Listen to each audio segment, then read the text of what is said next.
what does this verdict really mean? Joining us now to help understand that is Neama Rahmani. Neama, thank you so much for joining us. You're a former prosecutor, federal prosecutor, and so were you surprised by this verdict?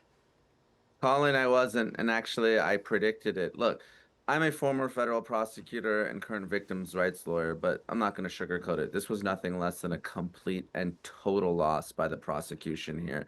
A partial verdict, really a slap on the wrist. This will go down as the most expensive prostitution trial in American history. And even though prosecutors are talking about 10 years potentially on each count, I was doing some back of the napkin calculations. Under the federal sentencing guidelines, Combs may be looking at as little as 15 to 21 months. I wouldn't be surprised if he gets time served or close to it. He absolutely should be released from custody today. I would be surprised if the judge doesn't do so.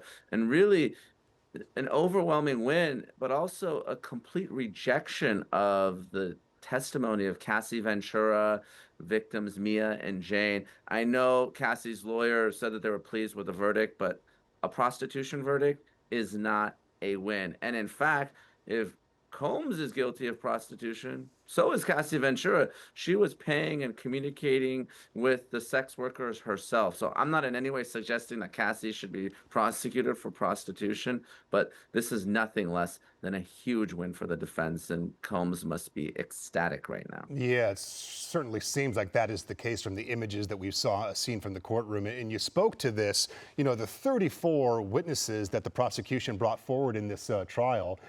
Why was the racketeering charge, the most serious, do you think, so hard to prove?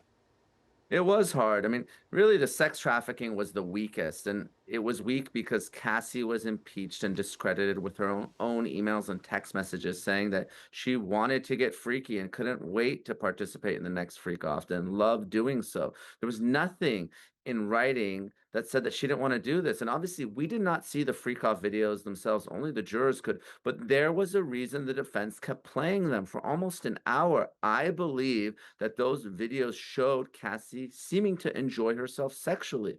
Next, she had victim Mia, who was Diddy's assistant, and she never reported the sexual assault. Even when she spoke to prosecutors initially, she didn't mention it. And there were many social media posts where she said that she loved Diddy. This was her brother. Lastly, we had victim Jane, the most recent victim. And although there were some messages where she said she didn't want to participate in the hotel nights, she was getting money from Combs. She was getting a rent paid. She still is. Combs is paying for her lawyer. She was getting clothes, she was getting jewelry, she was getting vacations. And I think the jurors thought this was a transactional relationship. This is a woman who knew what she was getting herself into. And when it comes to racketeering, I thought maybe, just maybe, there was a path for the prosecution to get there without the sex charges, because we heard evidence of bribery, paying $100,000 for that hotel surveillance video, extortion, shaking down Regina Ventura, Cassie's mom, of $20,000, arson, blowing up Kid Cudi's car.